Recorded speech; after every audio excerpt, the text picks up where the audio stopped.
I walk through the Halili Bazaar. The stench of Cairo, amber spices and freshly woven carpets fill my nostrils with delight. These images of poverty, of smuggled sex and t-shirts, these images of beggars, these memories of the third world collapsing while the first world is at ease, these images of New York City streets and the city's ruins, these images of Avenue A with beggars in the streets with their tiny, tiny cups will never leave me. These images of layered cities, layer after layer, city upon city, they all collapse and fall into my surrealist mouth. I savor them and run back to the damp hotel sheets where I cry in the afternoon.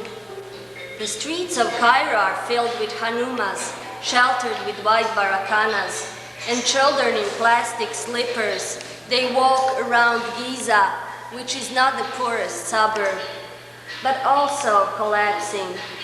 I walk among these freshly made cubicles, these hotels with gaudy panels and tragic boards. Everything is spelled upside down, and so is my destiny.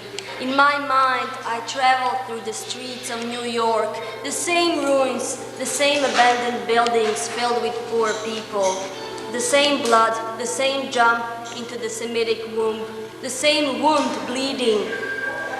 The cars are ancient here and truly mysterious.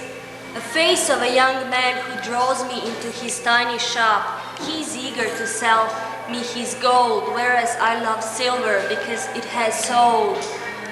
I say Sabahir, good morning to my poor soul, which rejoices because it's still alive and breathing with the ancient city.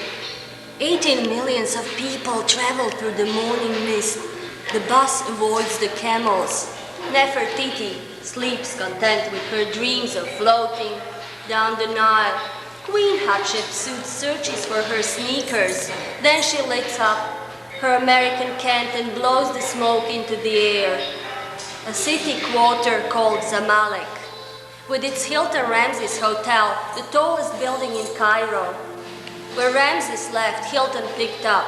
The terror, the exploitation, the feeling that the Latin Americans have built the Hiltons and the Sheratons. The way Ramses II built the temples. The way Cheops built his pyramid through exploitation of the poor. The way the Ra sanctuary was built, shiny and beautiful, the Greeks used to call it Heliopolis. Images of the excrements, images of glory collapsing through the years of oppression, to come back again under a different name, different shape, and cloak and different soul fragment. I must be so sure of this certainty now. I lived here once before and I was a baboon, the god of wisdom taught. Although I thrived to become Eknaton and a rebel, I entered the sun and through the womb. His womb was hot, my Ka got very tired, my protector in form of a statue, in the form of my soul which traveled so many of these dusty roads before.